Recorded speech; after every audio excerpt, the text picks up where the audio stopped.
Hello. Just a quick note before we get into the podcast. I'm chatting with Erin Nota, and she's a qualified practitioner of Bowen therapy. She's a yoga teacher, former martial artist champion and trainer, competing nationally and internationally in MMA, Muay Thai, Burmese kickboxing, K1 and Western boxing. She also does face painting. And yeah, so if anyone wants to get in contact with Erin, I will attach all of her info in the description. Enjoy!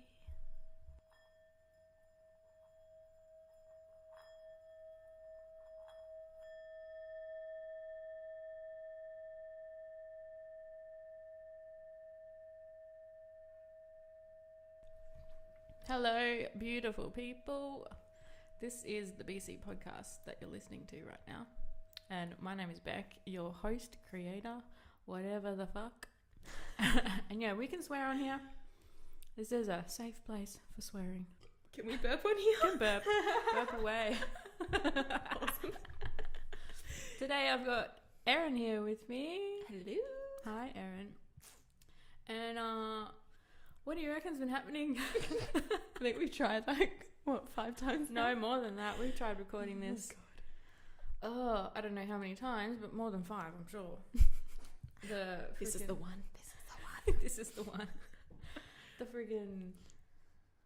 Oh, the computer was working, and then it wasn't working, and then the audio wasn't working. And then we weren't working.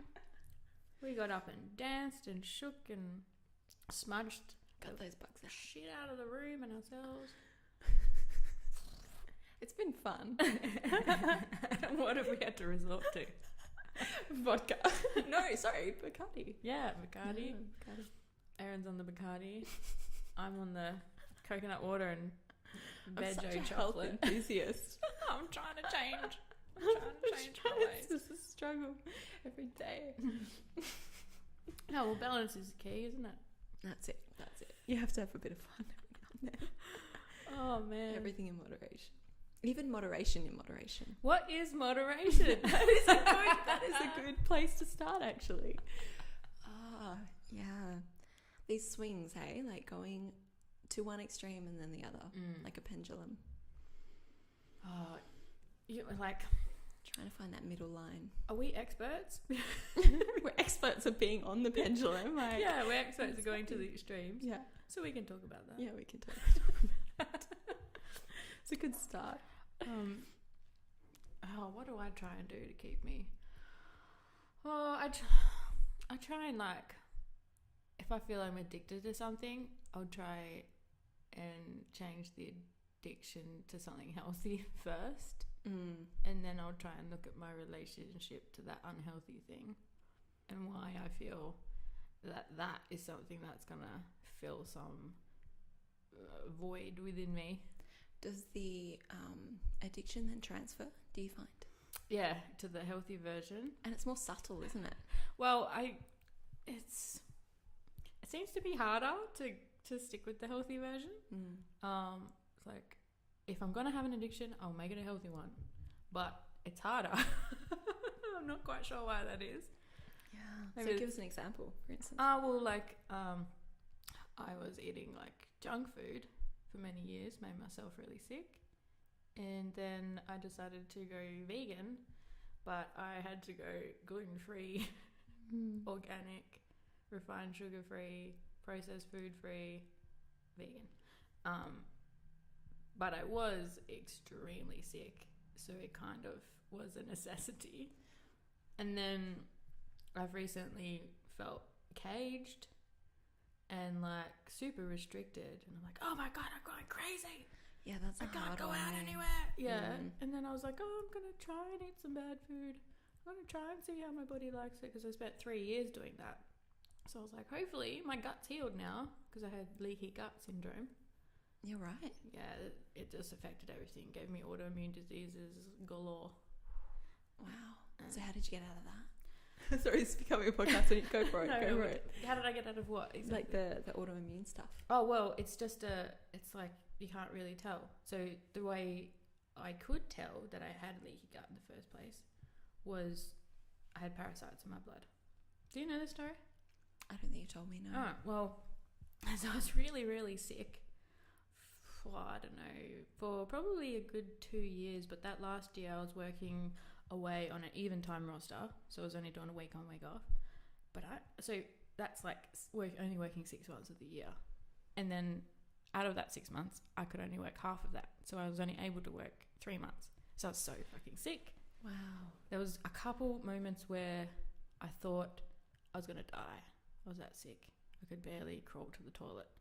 So that was while you were up there? No, this is when I was home because Okay. it took a lot of time off being sick. Yeah. There was one point when I was up there where I was like, I'm bad. I looked like a zombie.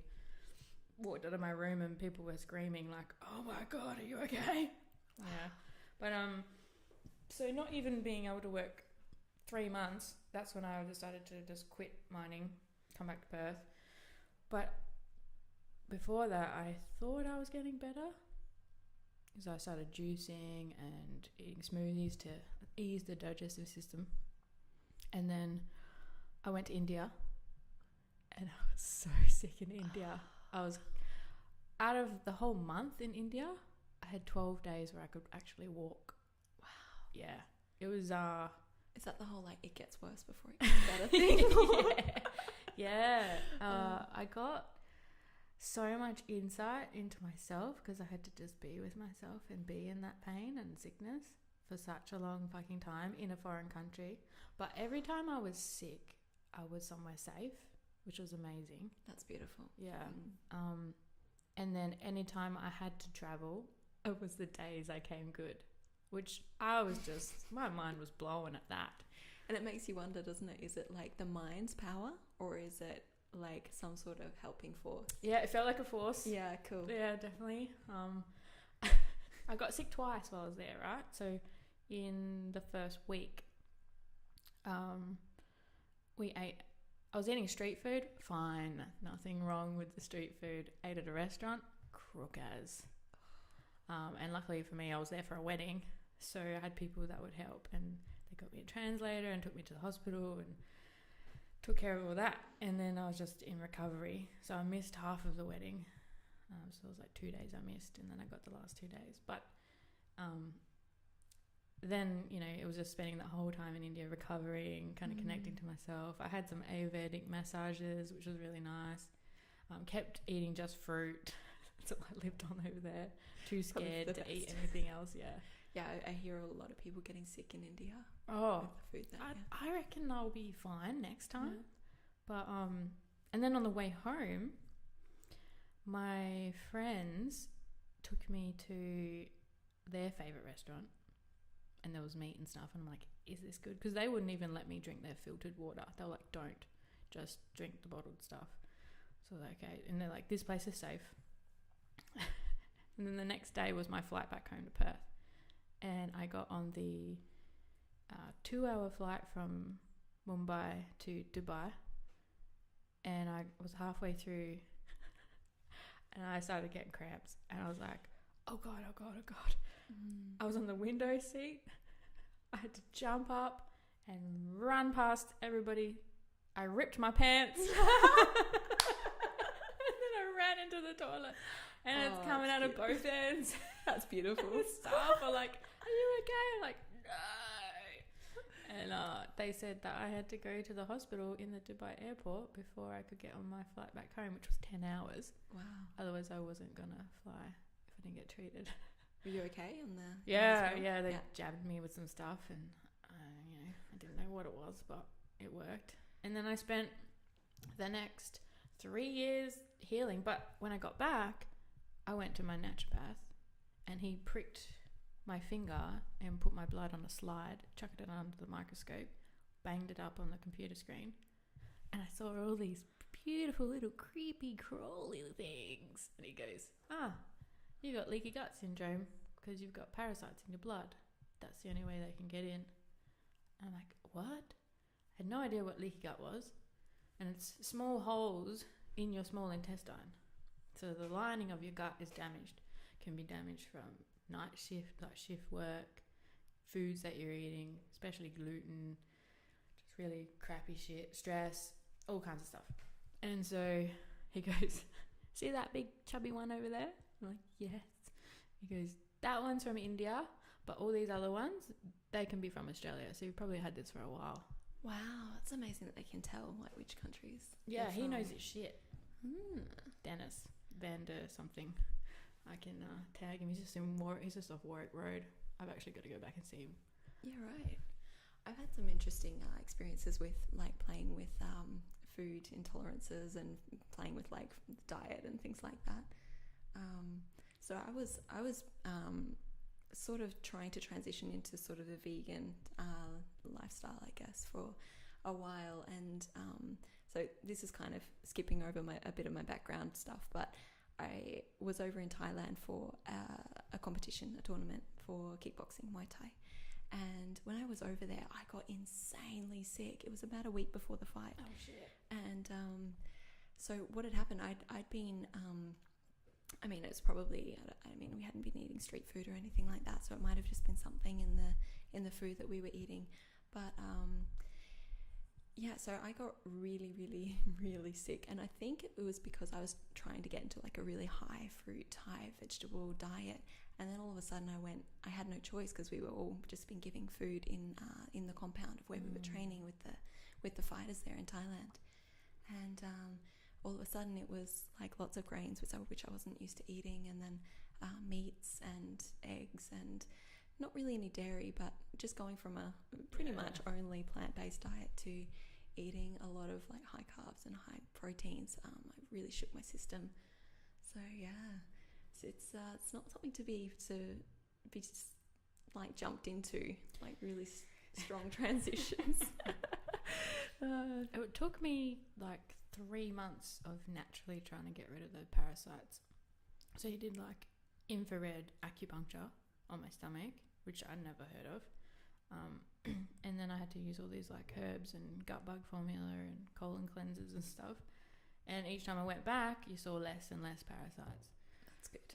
But when I finally saw none, I was like, we still don't know if it's officially closed. And I discovered I had fucking gout at 27. I was like, God damn it. I thought this was for old men who drank all the time. I know a few old men with gout. Yeah. Apparently gout is a anger thing as well, like the emotion related to that. I'm an angry I'm an angry person. I think all of us have a bit of anger stored away somewhere. Man. That's, So yeah, I've like really, I overhauled my whole health regimen. I made sure I was less busy so I could go home and make my meals, and then I had to like cut everything and start from basics. And I lost a ton of weight, lost like 30 kilos, which is awesome. But and then I just felt so caged, like I can't go out. So like I went to that extreme, and then I'm like, I'm gonna try a little bit, and then just recently I blew out. And I'm just eating crap, like loads of dairy, loads of refined sugar. Yeah, sometimes it's like that. How you pass that balance point, you're like in the middle, and you're like, oh, this is good here. Just keep going a little bit. Oh no, past it. Oh shit. But the thing is, it never felt good for me. Like even eating one thing was like, oh, that wasn't as good as I remembered. Maybe another one will taste better. But at the start, when you first start with that whatever junk food or something, it doesn't feel like it's the worst thing in the world. Yeah, that's true. But then it adds and it adds and it adds, and then all of a sudden you're like, oh, I remember why I went to that health regime. Yeah, like I used to allow myself once a month to eat hot chips. That was my thing, and that was working fine until I went a few months without doing it, and then you blow out and have like 3 in that week. Yeah. Yeah, it's an interesting thing with the moderation, and I think it transfers into different areas of your life as well. Like not just it's not just your diet, it's exercise as well for me. Yeah, and you as well. Yeah, big one. Weight. Everything. So when I was doing kickboxing, I used to go I did go to extremes with kickboxing and how far you could push your body. So it's kind of like an endorphin rush when you go to those extremes as well. Yeah, we could be chasing that. Yeah, chasing that, like intensity of something. Even with food, it's like when you're eating a lot of something, it's like, it hurts you, but it's also that intensity of what's happening that can either overwhelm what you're feeling emotionally. You're blowing my mind right now. I'm saying, because like when I exercise, I've had to like tone it back because I go so hard I injure myself. Yeah. And then I can't exercise at all. So that really speaks a lot to what's been going on. Yeah, and it's a way of like expressing the emotion that you feel because it's overwhelming you. So it's like, I got to do this to the fullest. Yeah. Even if I die trying. Well, we must have been warriors. Yeah, we are warriors.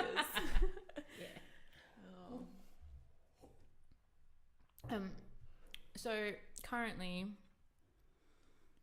you treat a lot of people with Bowen therapy. Mm-hmm. Do you see that? Do you have that moderation thing there as well with people that come in and see you? So what do you mean in regards to them or in regards to myself? Well, both.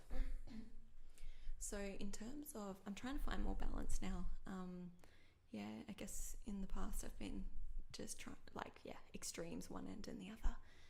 But now I'm trying to just make sure that my day is balanced out with treating people, but then also giving myself time to do the things that I need to do for my own, not only my own, feeling good about myself and dealing with, any physical stresses that come into my day-to-day life, but also the learning. So I think we always need to grow and always need to be curious and always need to have input from the external world, whether that's information or relating to other people.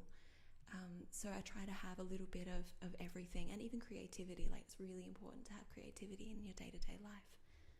Do you have are there any clients that come for like more Bowen than they need? I wouldn't say more than what they need. Okay. Only simply because a lot of the time we tend to need some sort of physical body work, whether that's massage or Bowen. It doesn't have to be Bowen, it could be anything. Rolfing, Feldenkrais, movement, yoga is an amazing form of self-therapy. But yeah, I think it's important that we have some sort of manual or physical, not manipulation, but movement or release because of our lifestyles. Like, our lifestyles are pretty hectic and we tend to be quite sedentary a lot of the time, like for a lot of people. Some people are quite mobile in their jobs, but when they're doing things, they are still doing repetitive motions. Okay. So, excuse me, I got something in my throat. So, thanks. So if you're say you're a mechanic and you're tightening nuts and bolts, you'll usually use one arm, or if you're using a welder, you usually use one arm and you tend to have a raised shoulder thing going on. Or if you're sitting down at a desk, the sedentary lifestyle seems to be worse in a way. You don't tend to have as much chronic, really big issues like, oh, my shoulder is killing me because I have to use it every day. Hairdressers have a lot of that as well, because you're physically imbalancing your body. But when you're sitting down, you tend to be kind of at least aligned in the way of your shoulders are straight or together, or at the same height, unless you're using your mouse and you're clicking and stuff. But I do tend to see that there's a lot of tension that comes across in the body when you're sitting for long periods of time. Back pain, neck problems, this dowager's hump thing. You see people's chins and that get forward, and shoulders roll forward, and all that kind of thing. So, sorry, just give me a bit of drink. Well, yeah, that's a lot of those last ones you were mentioning were results from my job of sitting and driving for over 12 hours a day. Yeah. And I'm trying to find balance with that in counter stretching, those actions, and you're helping me a lot with those. Yeah, but it's hard. I've been doing it for so long. My body's I'm staying here. Definitely. And we're so used to this modern day lifestyle, sitting at a desk or we've got standing desks now, which is fantastic. I mean, some places I haven't seen. I went to Aldi today and they had chairs at the freaking checkouts. What? Yeah, they got chairs at their checkouts. To sit in line? To sit. No, to sit and scan the products. Oh, that's interesting. Yeah. I was like, what? I Why? wonder if people use them like all the time. Yeah. Yeah. They were all sitting and scanning. Yeah, right. Like, no. Well, I mean, even standing for a long period of time can cause its own, That's like true. problems and imbalances. Anything that we do for a long period of time. There's no moderation. Yeah, there's no moderation. That's it. Yeah. Oh. So I think we and even when we do like go to the gym, it's like we set an allotted time at the gym and then like, yeah, cool, my movement's done. Mm-hmm. But it's not about being at the gym. It's about how you live your life. It's a lifestyle. Mm-hmm. Like your nutrition. Nutrition is a lifestyle. It's not just like, oh yeah, I'm just gonna, like I'm not allowed this for 1 month. It's like, no, you need to like allow it every now and then. I don't know about me. Like I have to, if I tell myself I don't want that, that's my psychological thing for myself. If I say I don't want that, I don't want those hot chips, then that kind of makes it doable for me. But if I go, yeah, I'll have some, there's no control. Yeah. And I know like a lot of that is my own emotional crap from, childhood and stuff, or stress, or it's all emotional eating. Yeah. But another thing I wanted to mention too was you were telling me, we spoke about the gym just then. You were telling me the other day about how men and women need to work out differently.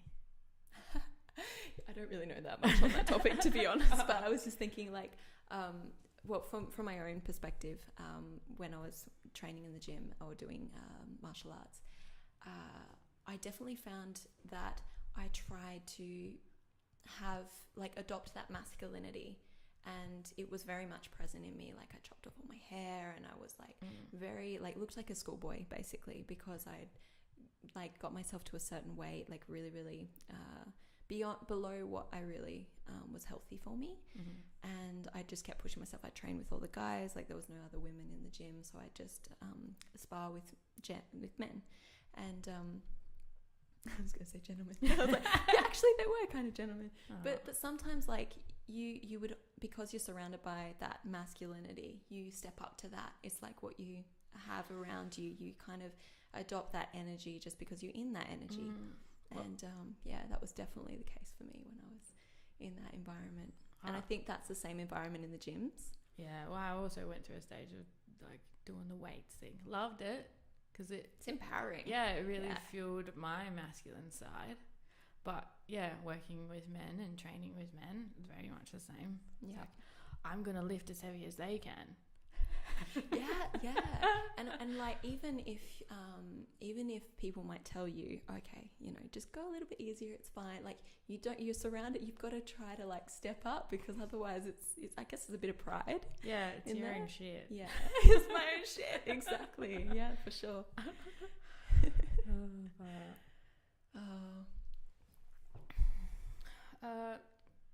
Do you gym much? You don't gym much now, do you? Just yoga? Yeah, I don't really gym much anymore. I tend to do the yoga, and I tend to be more just in my own practice. Yeah, I'm doing sort of different kind of yoga, I guess. Yes. Erin's a yoga teacher as well. Yeah. And she's been posting some videos on, what's your Insta? My Instagram is Erin Nota Movement Therapy. Yeah, and to me, they're like a dance. That's sweet. I love it. They're beautiful. And I'm like, that's one of my questions is like, what is your yoga exactly?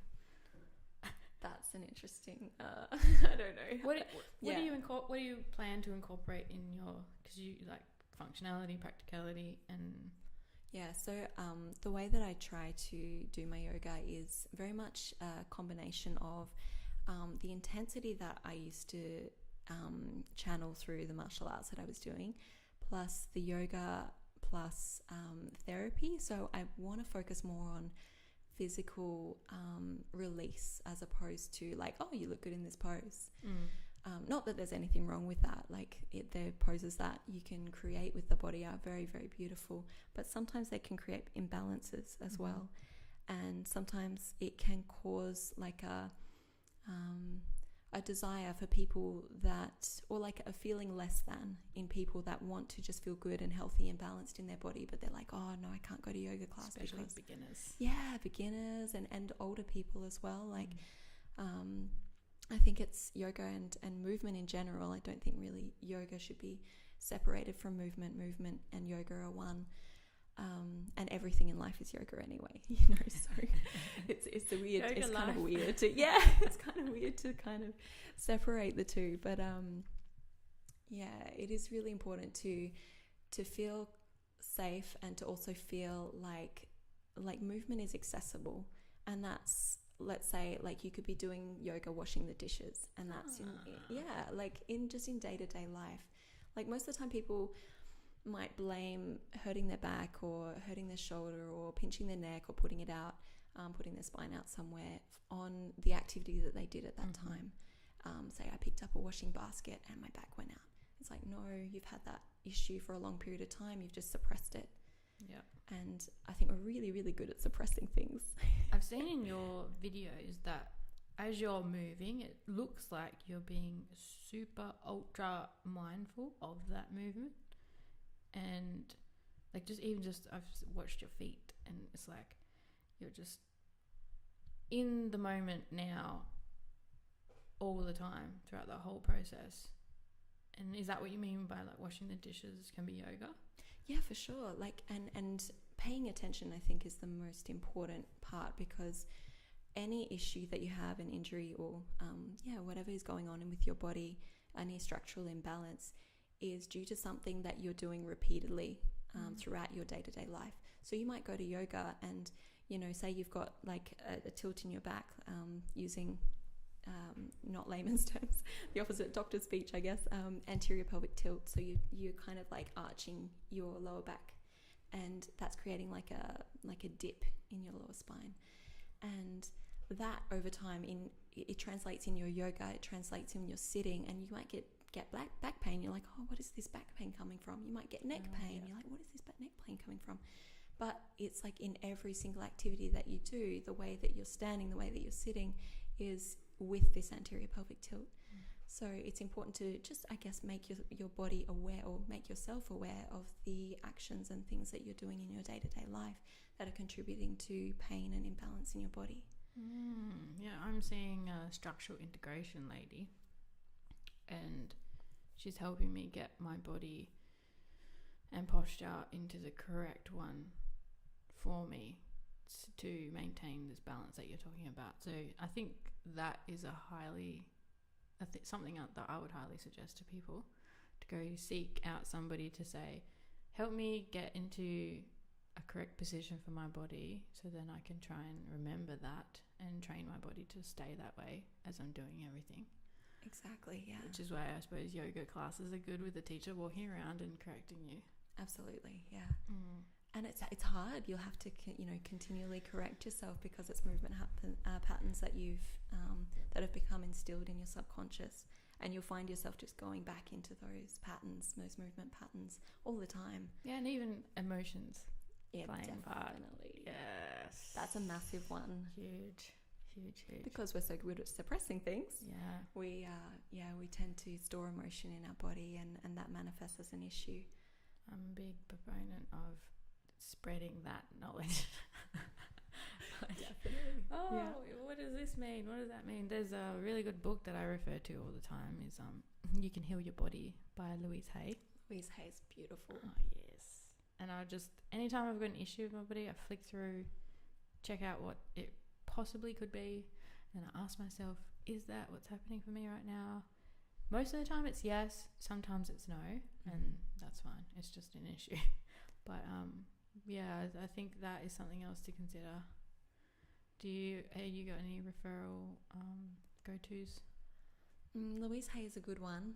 I can't think of any other books on the top of my head, but I know that you can just Google Louise Hay, You Can Heal Your Body, the list, and that list will just come up, and you can just look up whatever issue you've got going on. And the medical medium is another one I think people go to as well. Medical medium is a really good one, but it's a little bit more physical stuff that you're going through. It's not so much on the emotional side.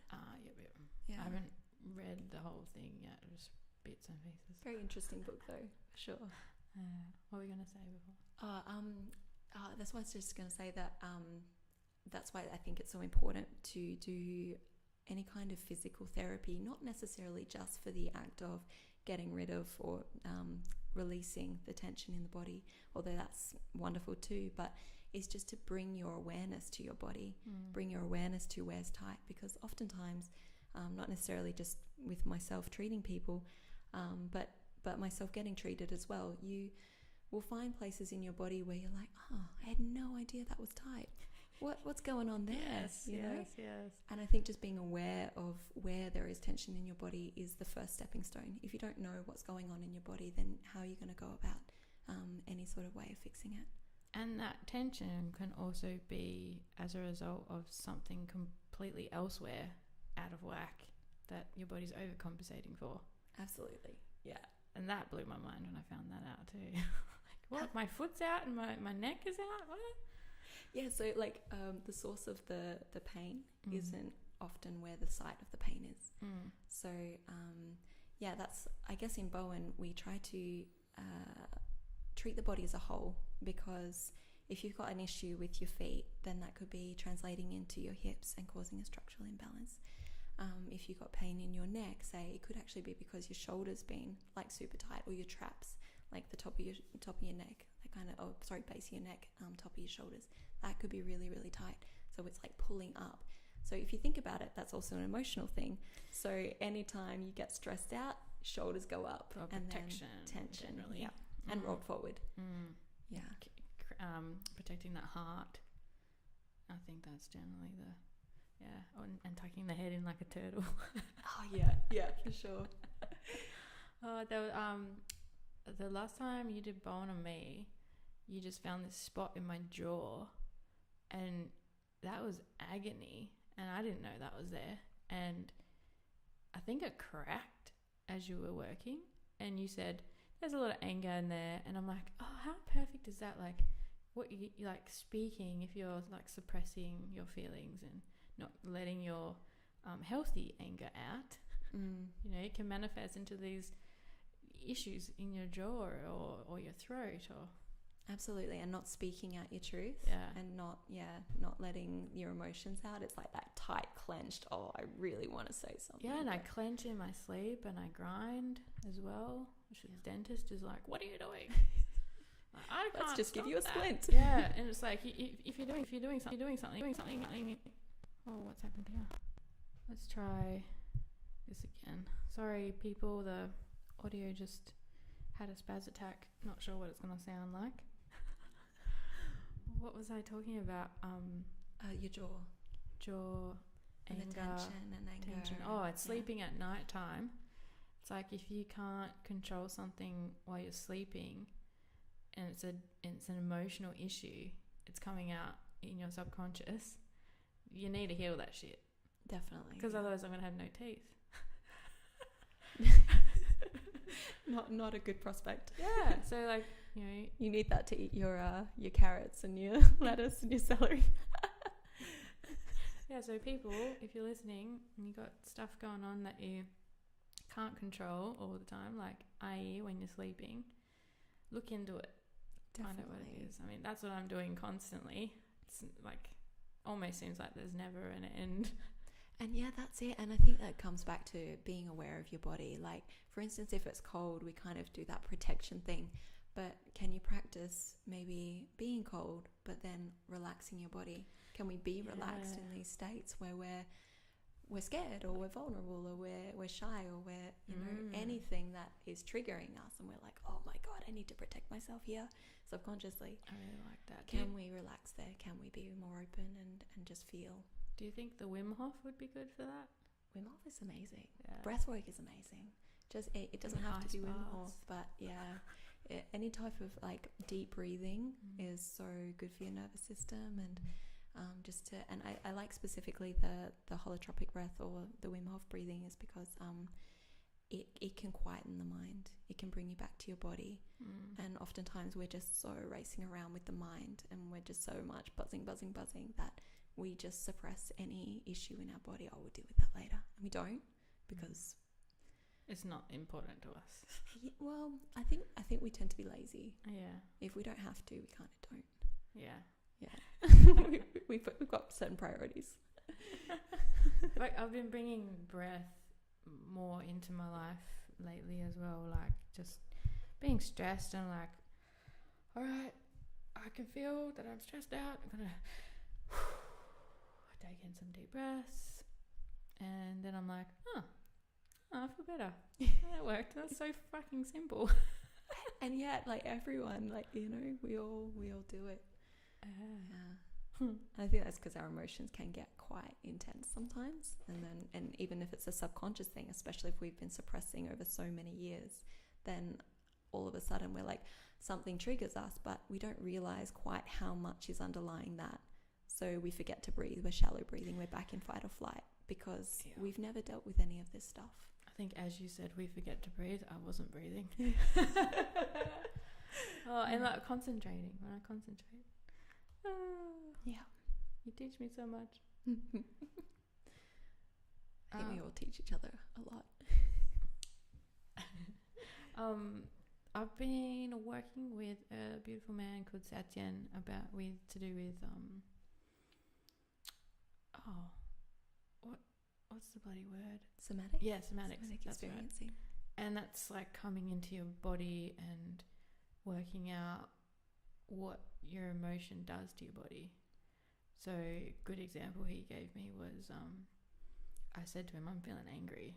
And he said, well, look into your body. What does your body do that equates to an emotion of anger? And he's like, does your stomach do a flip? Does somewhere in your body hurt? Does something get tense? And it's really difficult to do, for me anyway, come into your body and be like, what's this? Because all I'm thinking is, I'm angry. I'm just angry. Yeah, the mind wants to just go somewhere else, doesn't it? Yeah. But it's been really, really helpful just stopping and going, okay, what's this emotion? What's it doing to my body? Because I do not want shit to stay in this body and make it sick. For sure.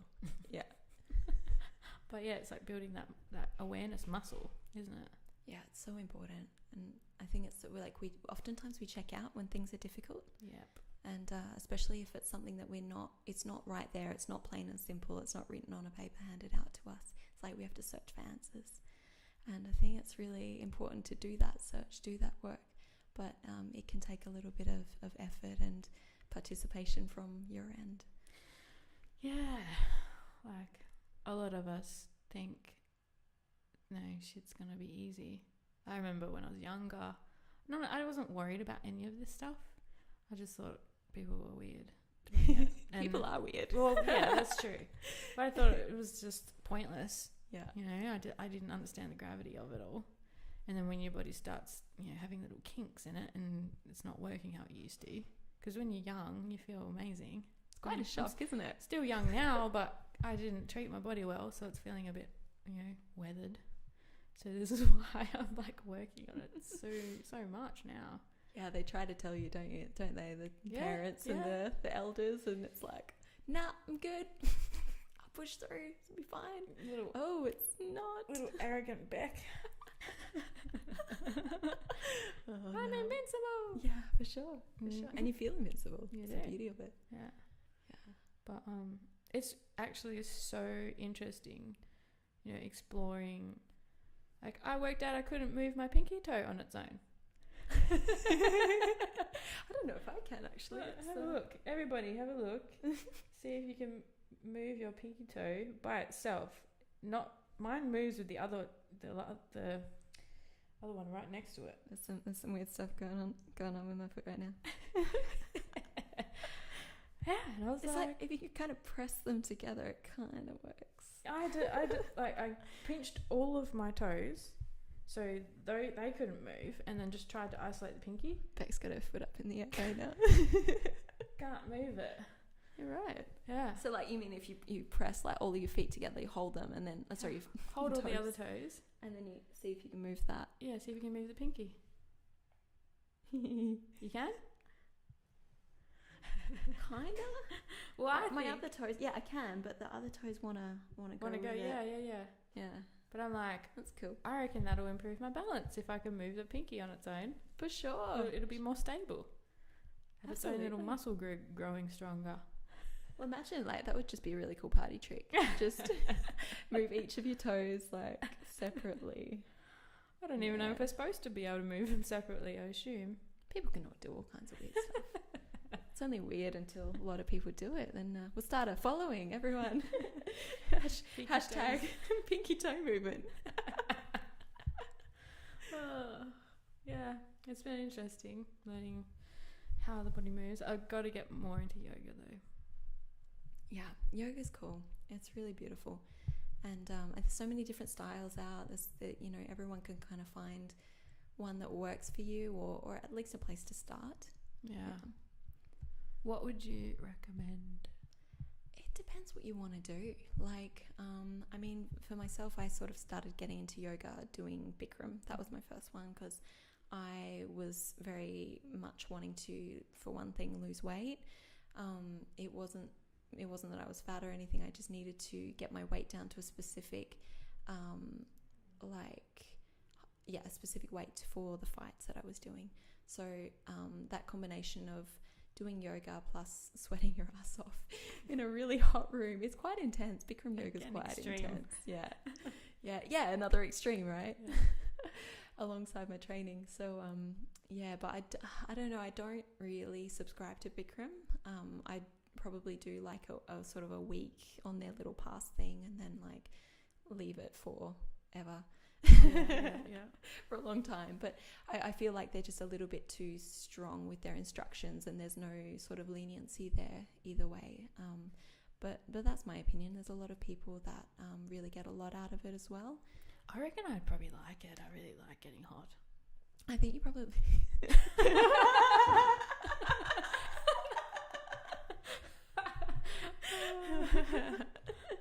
Yeah.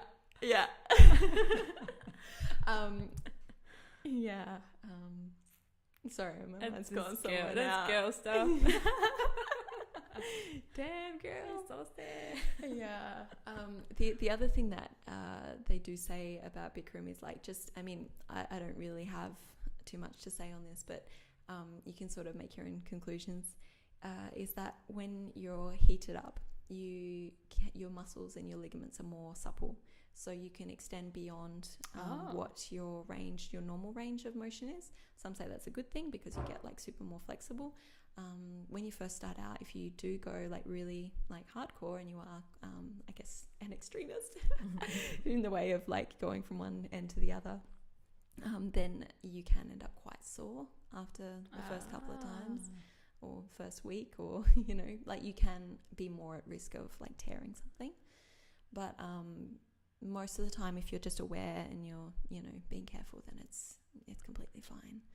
Yeah, well, I probably work up to Bikram. Like, I love saunas, but yoga, I don't really like yoga because I can't do it.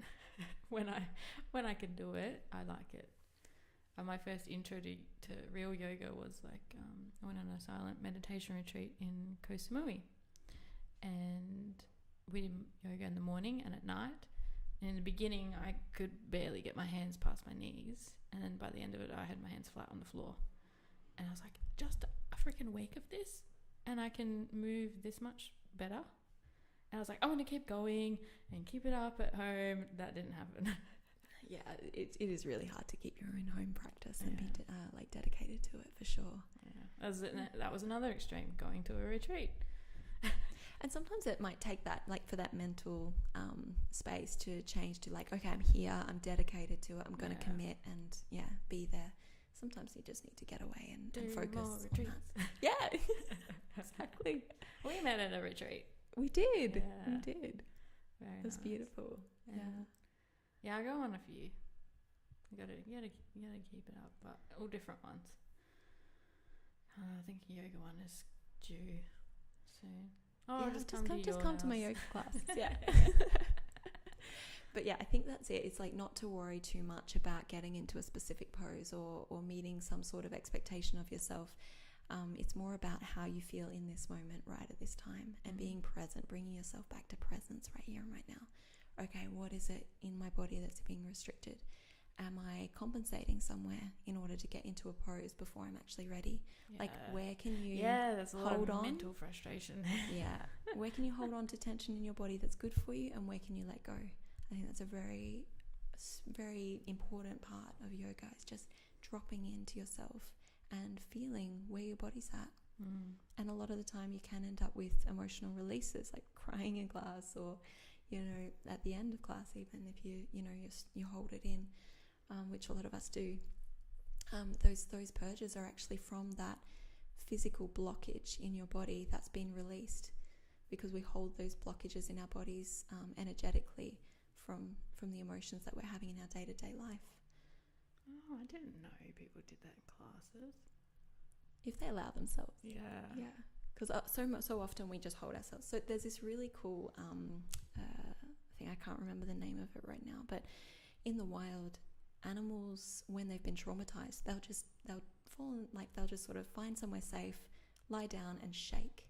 So they'll just kind of go through this shaking motion, and it's a traumatic release. And so once it's out of their system, they're cool, they're good, they go about their day-to-day life, and there's no blockages, there's no worries with their muscles, their ligaments or joints. If we have like a frightful situation, or we go into fear, so if we're in say a workplace and the boss yells at us and we're like, oh my god, don't know where that came from, we just suppress that, we internalize that. And where does it come out? It either doesn't, or maybe if you're working on stuff, and it might come out through yoga, or through I don't know, maybe you cry when you're at a retreat, or I don't know, it's up to your lifestyle and your commitment to release the emotions, blockages in your body. Or it comes out in a ligament just fucking out. Yeah, absolutely. Yeah, manifestation of pain. Yeah.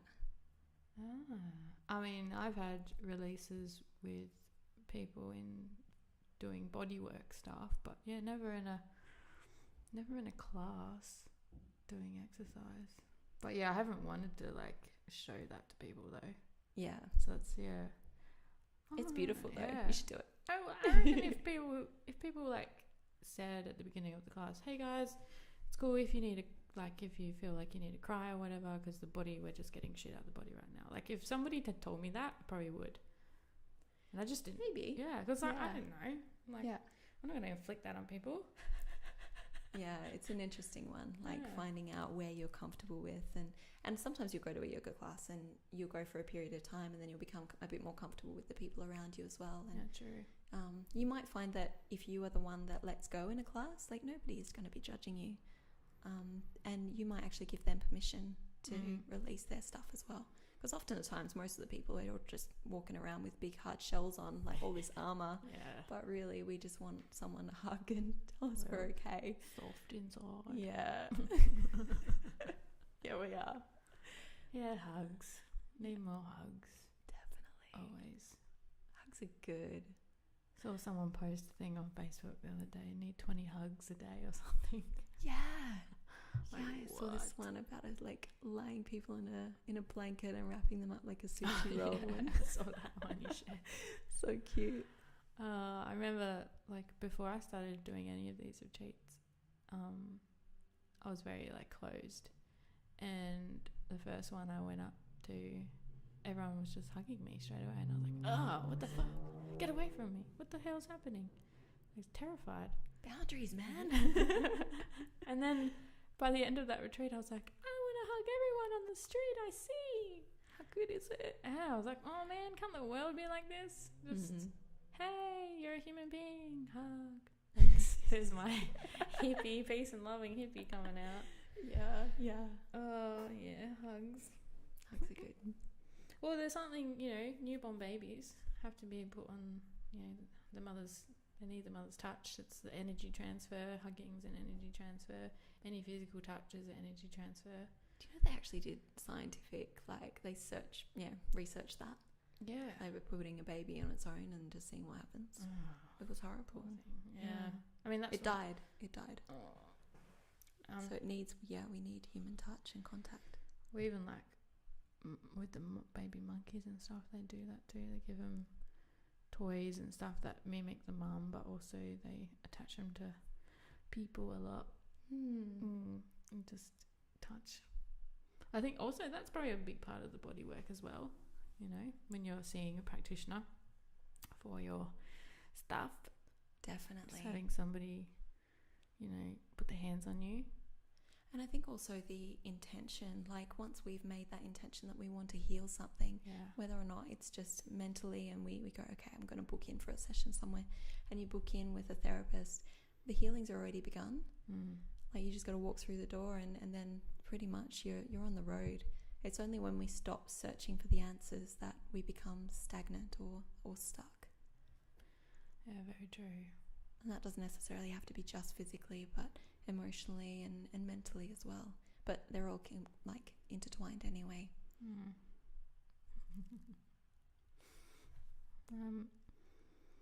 What else do we want to talk about? Tuning into your body, stuff like that. Yeah, I could just share a bit of my background. Yeah, and then that will probably lead us somewhere. So I started my movement practice when I first started martial arts, and I was 13. And then I was doing Muay Thai at the time. Well, actually, I was trained in Burmese boxing, which is called Bound Fist or Letwe. So it's a Burmese style of basically kickboxing, more Muay Thai, but with headbutts as well. Oh, whoa. And hardcore. Yeah. So, did you have much head trauma? I've had whiplash, like some pretty, I'm still dealing with neck stuff. Okay, I'm going to interrupt you for a second. Yeah. How do you do a good headbutt? It's a little bit hard to describe over the, so you kind of got to like turn your body to the side, and you got to really, like, I don't know if I'm getting the audio now because I'm trying to demonstrate this, but you kind of like strengthen your neck, so you hold it really stable and firm, and you've got to kind of like push your head up and forward at an angle to sort of oh shit, I don't almost like you're charging someone with a horn. Basically that's a lot of the stuff, the inspiration you get from animals. So it's nothing you see in the movies, like swinging your head back and smashing. that's that like whiplash. No, that's not good for your body. No, you kind of come from the side and in a diagonal line, and aim for sort of the soft part of their nose. Oh shit. Yeah. Oh, thanks. I'll keep that. You know, I'm a big advocate for, you know, female self-defense and anyone's self-defense really, but especially females. Like, and I've always like wondered, could I headbutt someone? You got to be careful because you can do some damage. Yeah. It's best to sort of try to restrain whoever's coming at you as best as possible, and if not, then just like get my first like advice really is for women is run. Yeah. Like, get the hell out of there. Yeah. Yeah. Okay, sorry. You can continue now. So Burmese. What was I? Yeah, Burmese boxing. So that's bound fist as well, so you don't have gloves on when you fight. Yeah. It's full savage. Yeah. And it's stand up too, so you don't actually, like with MMA you go to ground, and that's pretty close to the Burmese boxing style, but no headbutts in MMA. But you can go to the ground with MMA, which is like quite fun, but it can also be quite brutal and bloody. So I started off with Muay Thai, and then I had a weight problem when I was younger, and all kinds of diet issues as well. And I started to train, and I loved that I could eat whatever I wanted and still like look good and feel good as well. So mainly it was just to get the weight off, because initially I started, I was quite chubby. And then when I was 15, I got the opportunity to spar with actually a lady that was at the gym at the time. Later on, there wasn't any. Was she much older? There, she was. Yeah, she was like more in her 40s. Little kid with an adult. Yeah. Oh yeah. But that's okay. Like, it wasn't. She didn't go hard on me or anything. Okay. It was just, I was completely new. Yeah. No, she was lovely. And so then I stepped into the ring, and I got offered a fight, and I took that, and then one after the other, and I got introduced to different styles as well, like because of my age and the weight category. I found that I couldn't get fights in the Muay Thai, so I started going to boxing. So I went into boxing for a while. When I could get a fight with Muay Thai, I'd go with Muay Thai. Sometimes I'd be able to go internationally and fight over there and then come back. And yeah, it's been a beautiful journey. How does it feel when you win? The adrenaline, I have to admit, the adrenaline of going in the ring is like it's the highest I've ever been. Yeah, wow. Yeah, it's higher than skydiving. It's higher than jumping or doing bungee jumping or anything like that. It's such an adrenaline rush.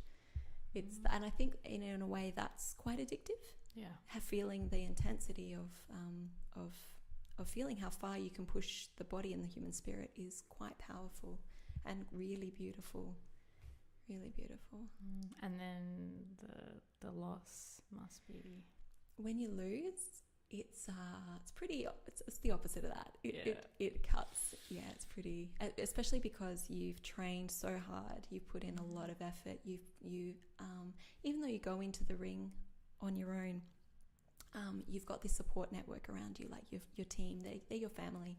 They've watched you bleed, you sweat and cry, and they're behind you and supporting you. And it's kind of, you feel almost like you've let down the team.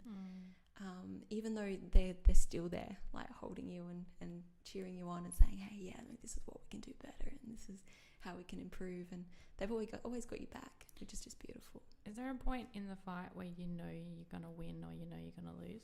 Sometimes, yeah. Well, actually, no, all the time, yeah. Because every round you go back to your corner and your trainer will give you strategy for the next round. And they'll tell you, or you'll be able to feel it within yourself if you're kind of winning or if you're losing. The only sort of way you wouldn't sort of feel that is if you're quite equal. Okay. And you're like, oh, this could go either way. And even the trainer then sometimes is like, oh, I don't know. This could go either way. You've got to step up, Oh, wow. And then, and you'll get your second wind, or sometimes if they get that second wind, you've always got to be like mentally stronger than your opponent. If you've got that mental strength, you're sweet, but you have to never underestimate. Yeah. Well, I'm very interested because I've always had this dream of competing, letting my inner savage out, and I started learning Brazilian Jiu-Jitsu probably just over a year ago now, but I freaking loved it, and I was like, oh my god, every woman needs to give this a go. In my first trial period, I was having these memory recalls of times I've been attacked, and it was like programming those memories of learning how to escape. Wow. And I was like, holy fuck, I'm like trying to like hold back the tears as I'm like trying to get away from this guy, and I'm like, oh my god, what the fuck is happening? And I'm like, I need more of this, I gotta go back. So I kept going back. And then I only managed to get like 6 months before I broke my knuckle. And then, so that was a lot of hand stuff. I strapped it up. I tried going back a few times, but then a month after that, I fell off my motorbike and busted my rib. So then I was out. That sucks. And that's my like pattern of working out, because I was getting so fit. I was training almost every day. I was going to the gym. I had a personal trainer 2 times a week when I came home, and then it was gym every other day, and then it was jiu-jitsu every day that I could. So you might be able to shift that, like a mental block, that's it's causing that. been there for a long time. But I know there's a lot of people that have this as well, because I've spoken to many people trying to figure out what the hell it is. And I've gone, okay, I know I need to condition my body before I go back to jiu-jitsu, because it's hardcore, and I'm just gun-ho. Because it's so much fun. I just would launch myself onto the pile of dudes and be like, that's probably what it is then. So you know already. Well, even like it also depends on who you're training with, because some of them won't be gentle on you. Like the women especially. One woman put my neck out. Yeah, and I'm like, oh fuck. Like she was really good at it, but she was like intense, like keeping up with the dudes. And I was expecting her to go gentle on me, and no.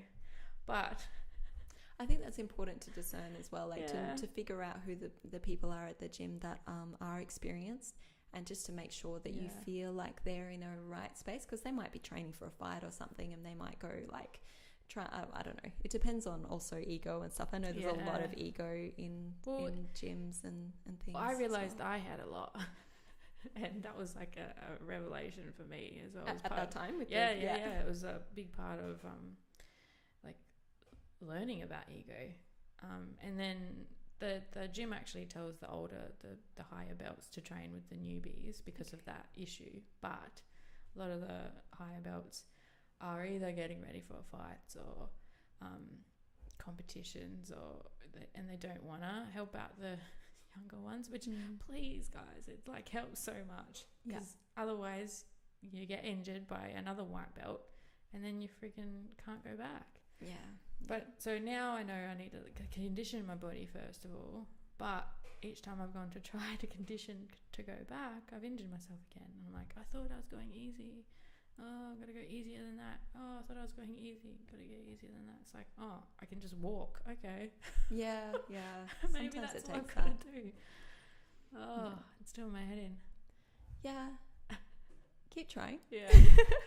That's what I'm Maybe thinking. yoga. Maybe some yoga. Yeah. To strengthen everything up slowly. And that's my own body weight, you know. And I think with any movement practice, it's about being mindful of where you are in that movement practice. So if you are going into Brazilian Jiu-Jitsu, there's nothing wrong with that. And even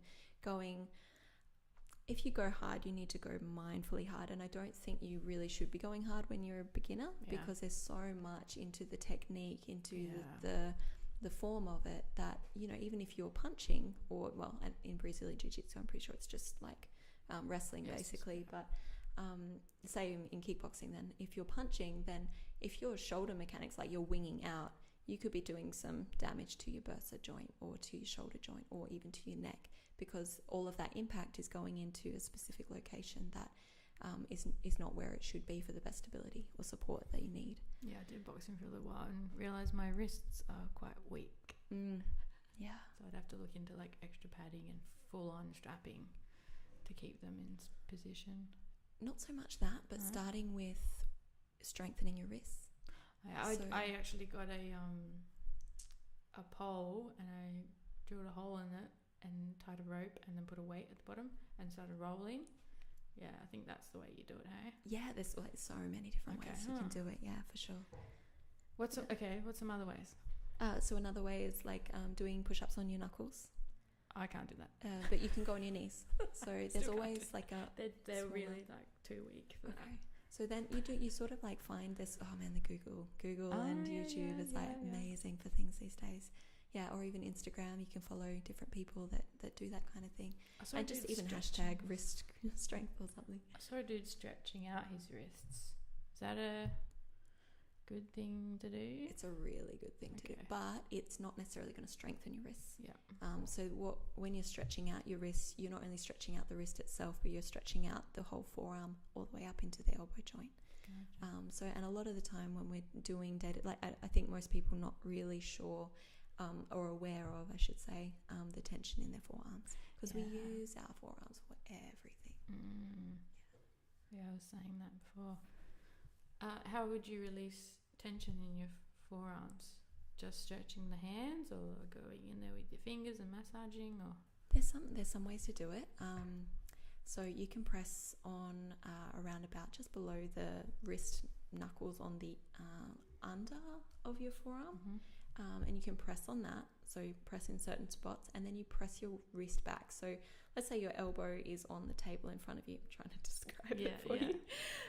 Let's say the elbow is out on the desk in front of you, and you place your thumb just like where you would be checking your pulse. Okay. So you press in that quite firmly, and then you sort of rotate your wrist backwards towards the desk, and you should be able to feel a little bit of a stretch there. Yeah. And you can go all the way down, but you can also do that on the upper of the forearm. So if you turn your arm over and you press on the just below the elbow, and you pull down with your wrist, there's certain acupressure points there. Oh yeah, that's a good one. Yeah. Oh, it's tight in there. Yeah. But that's just like one way of physically doing it. Like, it's better if someone else does it for you, because that's you're going to be straight strengthening the other arm, or putting pressure on the other arm, or you're doing relaxing the other arm. So a few other ways that you can do it is, let's say, it's hard to describe on the on the thing. I might do some videos on it and then link them up. But there's some other ways that you can do it, like acupressure release. And some of the best ways of releasing muscle tension is contracting a muscle while pulling against your own force. Oh, you've mentioned this before. Yeah. What was the example you gave before? So, was it to do with the feet or the legs or something? I'm not too sure. It's kind of like you resist your own movement. So let's say you're doing like Warrior 3. And actually Carlos Tao, he's a yoga teacher trainer he's not a yoga teacher trainer, he is, but he's also many other things, and does a lot of stuff with movement, and he's been a really big influencer in my style and what I sort of play with in everyday life with my yoga and movement practice. What's his name again? His name is Carlos Tao. And he really explains this very, very well. He's on Instagram and Facebook as well. So shout out to Carlos. He's been a bit of a muse for me. But yeah, like let's say if you're doing like a side stretch. So you're stretching over to one side. You try to anchor your hips in a straight line. So you keep your hips stable and supported. You bring your chest really, like you bring breath into your ribs and your chest. So you make yourself really like wide and full. So your core is engaged. So your glutes are engaged. So you bend your knees, and then if you're stretching over to one side, this is actually one of the first introductions I had to this method. I think he calls it fluidus. Okay. So you're stretching over to one side and you're lengthening one side of the body. You're resisting that lengthening over by holding your hips against your own stretch. So you're trying to like reach over to the opposite side of your body whilst anchoring your hip down and holding it down. So you're kind of almost like holding yourself from stretching. Yeah. And in doing that, it provides like a contractile release and tricks the muscle into relaxing. Well, it doesn't trick the muscle into relaxing. The muscle relaxes. Yeah. It's very similarly or you could use it as different experiences, proprio facilitation stretching, which is called PNF stretching for short, which is basically like if as a therapist, you'll place pressure on someone's body in some way and get them to do a movement. Yeah. And so it's like they have to actually resist your pressure. So let's say you have your arm out in front of you. Mm-hmm. They put their hand on, or the practitioner puts their hand on your fist, and you're trying to resist them pushing you down. And in that pressure, there's like a release through the muscle system. That's why they do that to me. I'm sorry if that was a lot of jargon, guys. No, but that was good. That was really good. I was like trying to visualize, without even looking at you. Yeah, good. You did well. Yeah, thanks. Hope you'll get that. If not, just follow Carlos and myself on yoga. Yeah, on Insta. Oh, beautiful. Anything else you'd like to? I don't feel like it's finished yet. What do you think? Yeah, no. We got some more. I want to tell people what Bowen is, because for the longest time I didn't have a clue what it is, and I'm still learning what it is because we only had a couple sessions. But like in layman's terms, because Bowen sounds so weird. Yeah. And it's quite alternative still okay. Basically. I thought it was, but then all of a sudden I found out so many people know about it. Yeah, it's become more of a thing recently. Yeah. So basically what it is it's certain movements done over the body that enables the fascia, which is the connective tissue within the body, which connects your muscles, your ligaments, your tendons, your organs. Basically everything inside of your body is wrapped in this web of fascia. It's kind of like a spider web. And these places in your these fascia, if it gets really tight in one spot, so say there's an energetic block or a physical block due to, say, we overuse a certain area or muscle, and you get that sort of tension, let's say a knot in your shoulder, or your pelvis goes a bit askew, like on a diagonal, you end up limping, stuff like that. That's fascial blockages. So if your body's all nice and pretty much stable and relaxed, so tension is in the right areas, relaxation is in the right areas, then you shouldn't really have any problems structurally. So when you're saying a knot, like a knot in the muscle, that's actually the fascia? Yeah, it's the fascia. Ah, yeah. I didn't know that. So that tension can be released and unwound. Yeah. Yeah. Yes, you just like push into it, and sometimes they'll unlock, otherwise you need to massage into it. Hey? Yeah, exactly. Ah. Yeah. So like when we overstrain certain areas, like the fascia gets sort of it changes its form. Right. And there's some really cool videos on YouTube about this, like where the fascia kind of unbinds. So say someone's applying pressure around one of these knots, and the fascia sort of slowly becomes like, it's like these little like spider web kind of, someone's just pulling away little bits of the spider web, and it's like tick, tick, tick, and it's, yeah, it unwinds. So yeah, fascia is quite elastic, so it does move, and it likes to move, it likes to glide and allow your muscles to be quite dexterous and quite diverse. But most of the time we do very, very static, robotic motions, like we sit in an L shape, or we let's say we use our arms in a specific way for our jobs, or we drive in a car with our arms forward and our shoulders hunched. Even aeroplane seats, like they're horrible, and car seats, like they push your neck forward, and we're sort of in these for long periods of time in these very like static positions. And that, even just that, sitting in these, like our body is very, very good at making it more doable to do the things that we do most. That makes sense. Yeah. So if we're sitting for long periods of time and you're in that sort of L shape and your hip starts to hurt, it's because that fascia around the hip is gluing the hip there, because it's like, oh, you do this a lot, I'm going to make it easier for you to do this a lot. So it glues those places in your body. And so with Bowen, is it similar to remedial massage, because you go into those spots and get out those knots? It's a bit different. Yeah. So massage sort of does this like kneading throughout the entire body, and releases muscle knots and things like that through that. Bowen sort of works on a different premise in that there's the different spots and locations where the pressure is applied, and also the way that it's done is we'll find certain places in the body that maybe you have a symptom in your neck, but it might not necessarily be that the neck is the issue. So we'll go to the place where the root cause of the problem is and work on that. But we treat the body as a whole anyway. So say your lower back hurts, but it could be a problem from your feet. So we'll work on the whole body, because it won't just be the feet that's affected. It'll be the hips, it'll be the glutes, it'll be the upper back, it'll be the lower back, especially the neck.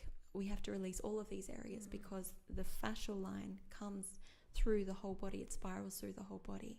It's not just in one specific place. If you have a knot in your, or like even just like a lot of tension or disease in one area or location that's pulling your hip up or your neck up, you don't have to just get to the root cause of that problem. You also have to get to everything else it affects. Yeah, because it might have kinked elsewhere. Okay. And Bowen, is that a combo of a few things? So Bowen originally was created by Tom Bowen, but I think along the way, I mean, I'm not too sure about all of this, but I think along the way there's been a few like different tweaks, and like it's like with everything really. Yeah. Chinese whispers in a way. People bring what they see works to the method, and there's a few different types of techniques as well. So there's not just one Bowen technique. There's quite a few different like schools that you can learn through. I didn't know that either. Yeah, and I think even like for myself, I wouldn't call myself a Bowen therapist, to be honest. Yeah. I sort of try to adopt different techniques and modalities that I've found that works for me, for my injuries and my issues that I've had. And I'm not really a traditionalist in any sense, so I take something and I want to learn from it, but then I'll go, okay, this works, I'm going to take that, and then go and learn something else. Okay, that works, I'm going to take that, and adopt that into a strategy to help the person get the most from the session. Beautiful. Yeah. That's what I found works for me anyway. Yeah, it works for me too. Yeah. Because oftentimes, like, you'll see a therapist and it's like, oh, that feels really, really good. But then you'll start to learn different things. It's like, oh, yeah, but it's not really addressing this. And you might ask them and they might be like, oh, yeah, cool. And we'll try and address that. But it's not like the thing. And that's why I think that we need all kinds of therapists. We need all kinds of movement makers. We need all of the eyes on the job, because it's not just one thing that is going to heal one person. It might not even be a physical thing that you're addressing anyway. It could be an emotional thing. You know, it could be some blockage in another area of your life that you might meet a stranger on the street and they might like fix you in an instant because of, like, I don't know, maybe they trip you up, or maybe, and you know, like put your back in or something, and it's like it initially triggers like an emotional release of some sort as well. Like, there's just so many factors into what makes us ill and what heals us. I fully agree. And you're starting to learn more about energy as well, aren't you? Yeah, slowly through practice and through I guess understanding more about my energy, myself, within myself, and I think movement is a really big key in playing key that plays a role in moving energy through your body. Yeah. Like, when I had a lot of injuries from the training that I was doing with kickboxing, it drove me crazy for a very long time, because all of this, like, memory of how far I could push myself and how intensely I could feel, and all of the endorphins and adrenaline that I could get from channeling my emotions through my physical exercise. I didn't have that anymore, because I couldn't physically push myself like I used to. And so it was a big sort of learning curve for me to go from this very like masculine approach of, you know, hardcore training to, okay, I've got to soften. How can I actually release these energies that I have within myself and channel them in a way that is kind to my body now, as opposed to, just annihilating it. Yeah. I'm definitely thinking about the gym differently after this conversation. I hope in a good way. Yeah, definitely. I'm like, because I planned actually to go there this morning, but I just didn't have time with everything I wanted to do today, so I put it on the back burner. And I'm already thinking now, like, what am I going to do nicely? And I've never really ever had those endorphins kick in from a workout. No matter how hard I've gone, I thought I was just getting into the endorphin side of things when I was doing the full hardcore jiu-jitsu stuff, because I was waking up at like 2 a.m. to go train at the gym before work with one of the boys. Because you wanted to, or because you were disciplining yourself? Because one of the guys said he would train me. Okay. And he went in the morning. Yeah. Otherwise I would never go in the morning. But I found that I ended up having more energy for the rest of the day, which totally surprised me. But that took like a month to kick in. And then towards the end of the 6 months, I was finally noticing a slight mood enhancement after a workout. It was really subtle. So I've never understood how people fucking get so much out of the gym. Like, oh, endorphins. Like, nah, chocolate gives me endorphins. That it does. Yeah. Sitting on the couch eating potato chips gives me endorphins.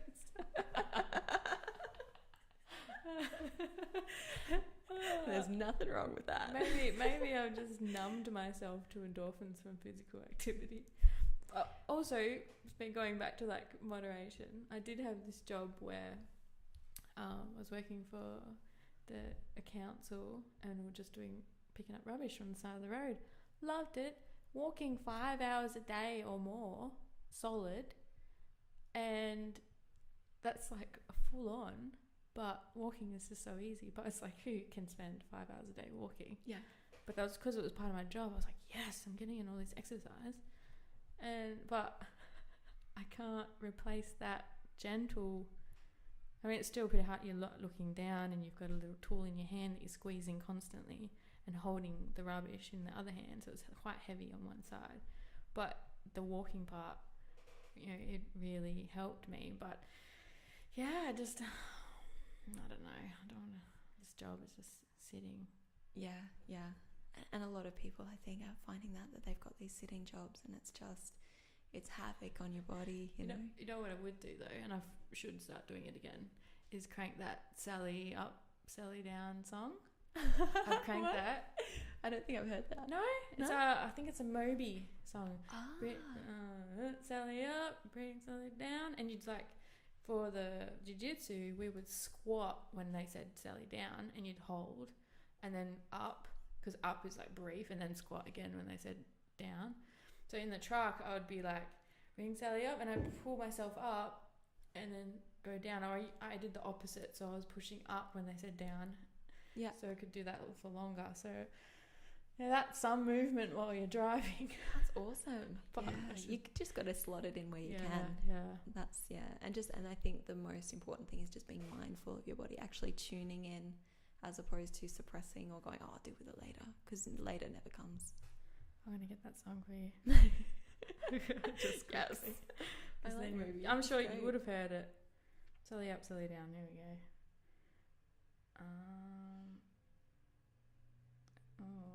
Let's go audio song. Wait, no, that's not it. That was an ad, I think. Yeah. Have to go past the ad. Sorry, guys. It's very important. It's so professional. You hear this song. This one? Oh yeah. Is this an older Moby song? Yeah. Yeah. Sweet. So you squat when they go down. Up, and then you rest. I love this song. Yeah. And you go down. Cool. Yeah. Alright, we got the idea. Yeah, that song is fucking sick for it. And like they use it in a lot of gyms. But where were we? Movement in daily life, in the truck and stuff. Yeah. While you're driving. Yeah. You like squeeze your glutes and she says Sally down. Yeah.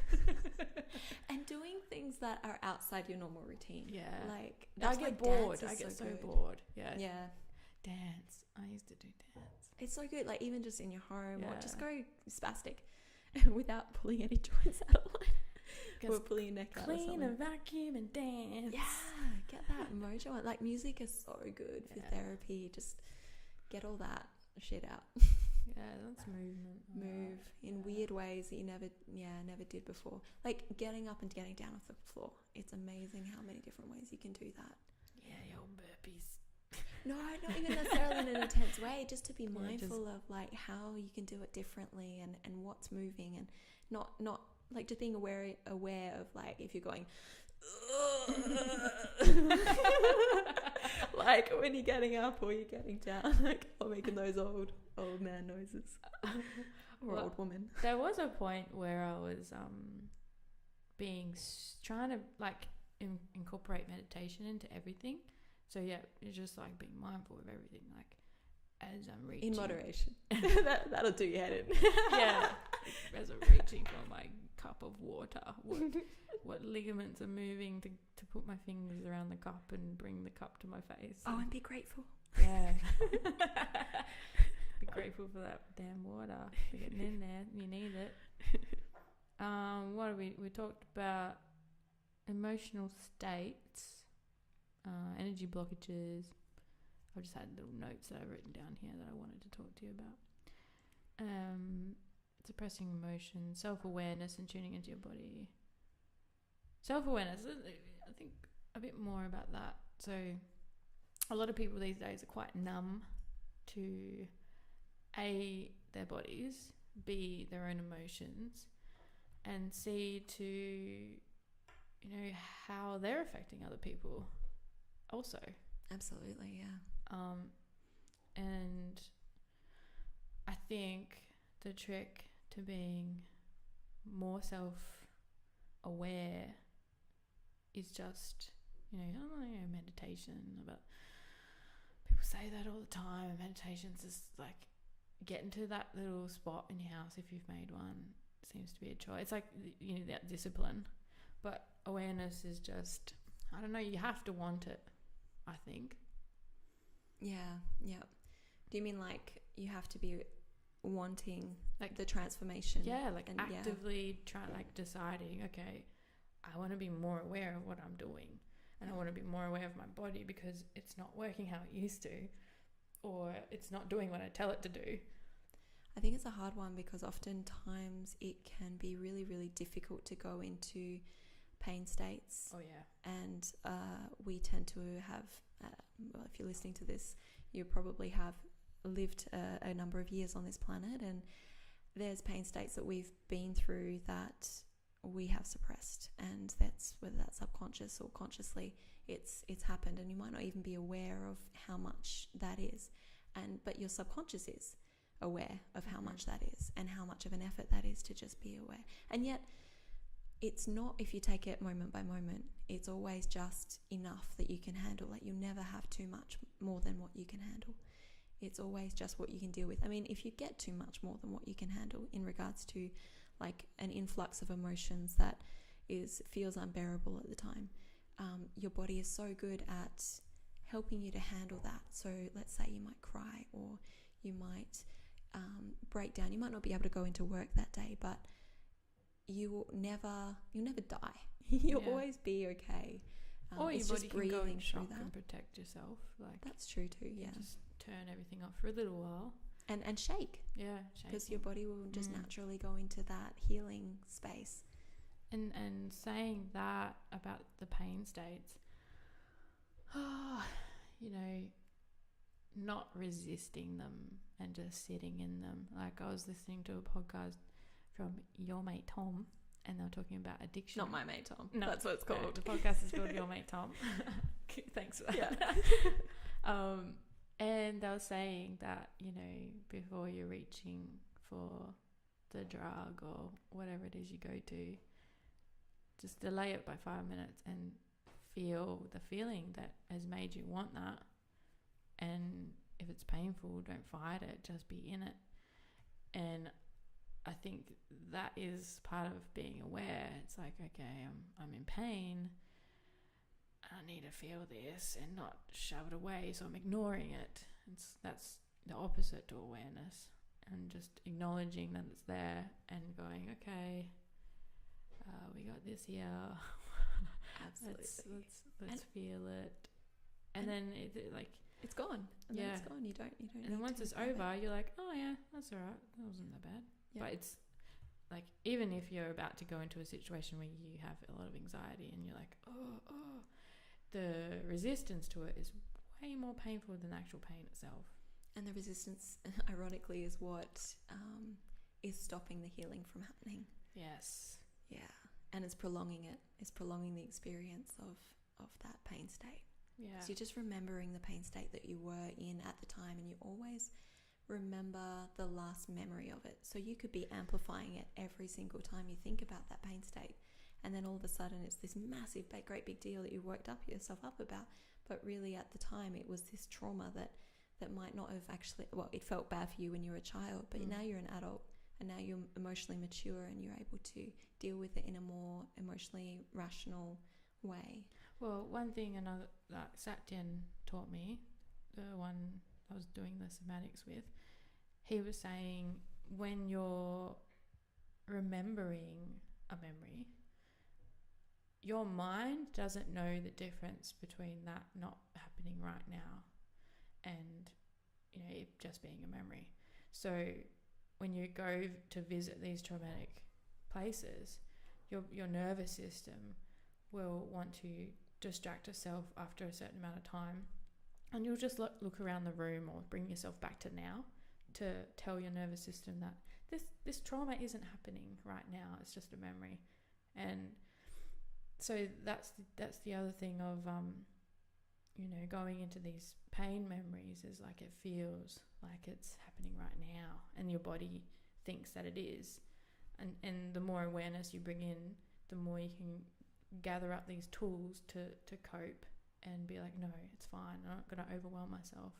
I'm going to, allow myself to have a little break and look around the room and allow the nervous system to come back to center, and then I can go back and face these painful times again, and then I pop out again, and then I pop back in, and definitely I've been doing a lot of that. And even back to the eating, because I've been doing research on like addiction and all these other drugs and things you can just give up in the end, but you can't give up food.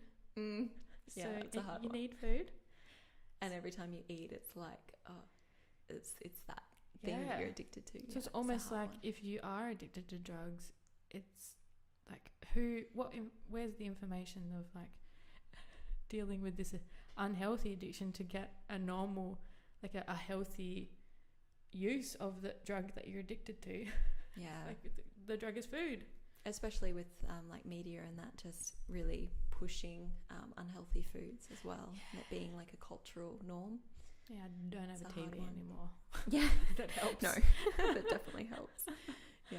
But yeah, like I'm trying to work out how to deal with this addiction to food that I have, which a few years ago I was aware of, and then I thought I'd handled it when I went vegan, but I was just addicted to being strict.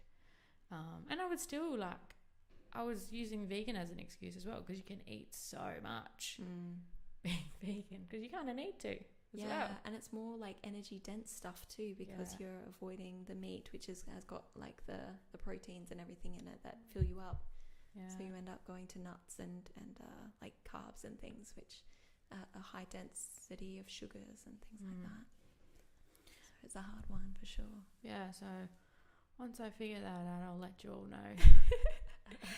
It can be a hard one. Like I found that when I was training, I did have these food addictions, or like not addictions to food specifically, but to eating too much. Yeah. And like I was quite healthy and conscious at the time, but I would just eat too much, and I'd just be like, I just have to get like to this stable weight. But the kickboxing and the training would keep me at that weight that it was like, I can get away with it. But that too much part is like, because it tastes so good, it's giving you something, some pleasure that you're not able to get in yourself. That's It's that like validation from the outside, or like that external. Yeah, the food's making me feel good temporarily. Yeah. I need more of it. Yeah. And even like childhood conditioning, like how your parents like how they did ate food and how they fed you and showed you, and what your relationship was to food when they were feeding you, and as a child, and your siblings and all that kind of stuff comes into it as well. Yeah, I was telling you the other day, my dad used to force feed me, and if we didn't, eat what was on our plate, we'd get beaten up. So, a lot of that is there for me. Yeah, that's massive. I feel like that might help people to understand more, because maybe some people have blocked out these memories from childhood as well. Definitely. And they're like, why the fuck do I keep eating so much? Or it could be something like that. Or like having to eat really quickly because otherwise you'd miss out. That kind of thing. Yeah. Or you wouldn't get dessert if you didn't eat all your food, so you'd force yourself to eat all the food, and then you could have dessert. Which you were too full to eat anyway, but second stomach. Exactly. Dessert stomach. Oh, yeah, fuck food. Yeah. I'm feeling, so like after my little blowout that I've had, I'm like, it's time to crack back down a bit and make more effort to make wholesome, healthy food, because you can make healthy food taste so damn good. Put some lemon on, balsamic vinegar, some olive oil. Spices. Yeah, so good. And I think changing your mindset around unhealthy food as well, like not that you're saying, I can't have all these, but thinking of more like, look at all the things I can have. So focusing on the positive, and focusing on what delicious dishes you might be able to make, or how those foods that you've made have been filled with love and prepared beautifully, and like tingle in your mouth in a way that other unhealthier foods wouldn't be able to. It's kind of like a big hit of like sugar and fat and processed stuff and artificial stuff that's amazing at the time, but you always feel crap afterwards. So focusing on the good elements of what you're eating can really, really help as well. Another thing I used to do is one of my aunties actually said when she bites into like a piece of fruit, she thinks about where the fruit's come from. So the local farmers that produced it, you know, the love and the care that they took, all the water that went into the food, the sunlight that went into the food, the nourishing of the soil and all of the nutrients in the soil, and just like knowing that she's eating this beautiful creation from nature and it's helping the farmer and the families, and just really going into that next level of where it freaking comes from. That's and beautiful. And the seed and how long it took to form, and you can see it. Hey, it's gorgeous. And then, you know, putting that great gratitude into that food as she's eating it. I was like, oh yeah, I need to do that. That's where it's at. Yeah. And your taste buds change too. Like when you start to really focus in on what your body wants to eat, so nourishing your body as opposed to feeding an addiction, your taste buds change. You start craving the food that's good for you because your body starts to realize what nutrients are coming from the food that you're ingesting. So, you know, like they say that, I think there's a chart you can look up just on Google or whatever, that like certain addictions to, say, cravings for carbs or for chocolate or for sugar, it's actually like you're deplete in one of these minerals. So you can like add those minerals into your diet, whether that's through food. Food is best because then you're actually absorbing all of the nutrients, unless you're not digesting properly, but that's a different issue. Yeah.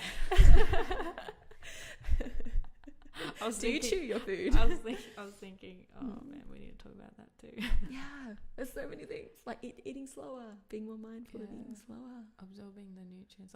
For a long time, I felt like I wasn't absorbing nutrients, and even absorbing water. Like I felt like there was something freaking wrong with my cells.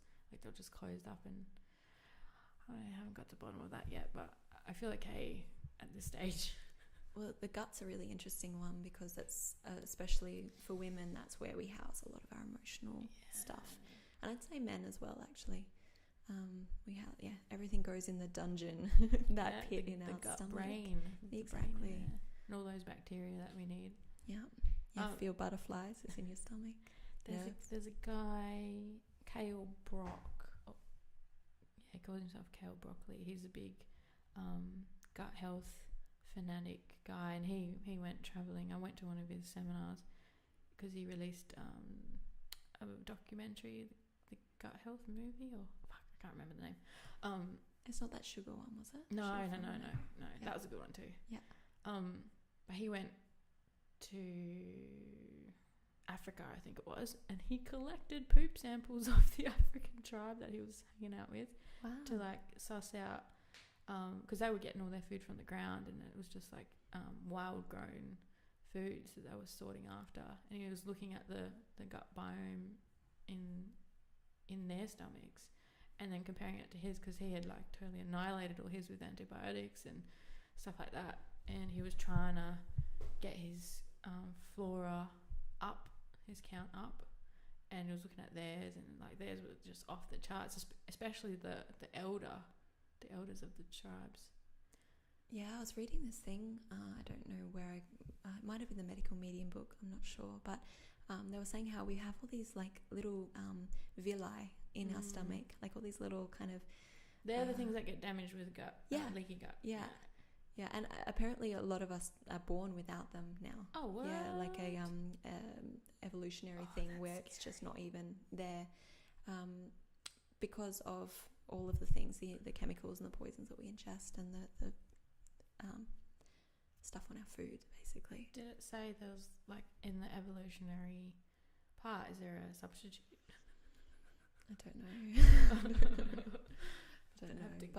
But I think it's just, like you see so much more outbreaks of things, or not outbreaks, but more people with, say, celiac disease, and not that I really think that I feel like most people are intolerant to some level of gluten, and it might not be specifically the wheat, it might be the pesticides and the things and the way that it's grown and all that kind of stuff that adds to that intolerance. But in general, the protein is not good for human bodies. I'm intolerant, but I'm keen to try some of the ancient grains. Yeah, see they how can that still is. have gluten in them, but they're much better Yeah, for you. I'm Hey, like you keen can to try that gluten. okay. Yeah. Yeah. Yeah, just to see if it's this new way or the old way, or if it's if I'm just damaged now. I don't think so. Like, I mean, I think our body is really good at like recovery and getting back to at least a manageable state, if not, pretty optimal. You've cut out gluten, hey? Yeah, but for quite a while, quite a long time, I had I'm just intolerant. I'm not celiac or anything like that. But I think it started because I started getting like a lot of reflux, and I was trying to get my weight really healthy, and in my mind I was like, oh, if I cut out gluten, it cuts out a lot of the other like things that cakes, for instance, things that have sugar in them. Like there's a lot of chocolate out there you can't eat because it's got gluten in it, and I won't die if I have gluten, but it does make me feel sluggish, and it does tend to give me a little bit of heartburn if I eat too much of it. And I've had this like weird rash on the side of my arms, and if I eat gluten it flares up, so I just try to avoid it, and that kind of cuts out a lot of the other stuff that's not necessarily too good for you. Yeah, gluten. So that's always an option if you want to just experiment. Get healthier. Yeah.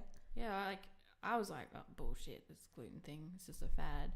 And I was like, well, I'm doing the elimination diet, and I'm going to cut this out. And then I ate something with gluten in it, immediately got my mouth just swelled up with ulcers. Wow. Yeah, and I that's generally what happens until recently, where I've just ignored the ulcers and just kept like hurting my body with this shit food. Wow, that's quite a reaction. Yeah, it's not fun. And then they're there for like a week, and you're like, there was gluten in that, and there was no sign or anything on like the bain-marie food or yeah. That sucks. That sucks, dude. It's alright. I'm gonna start bringing up my own food to work. Get back on that strict. Try not so strict. Well, disciplined. Yeah. More organized. How about that word? Yeah, that's good. That's good. Even disciplined, I think, like when you're there's something going on in your life that's really intense, and your go-to is food.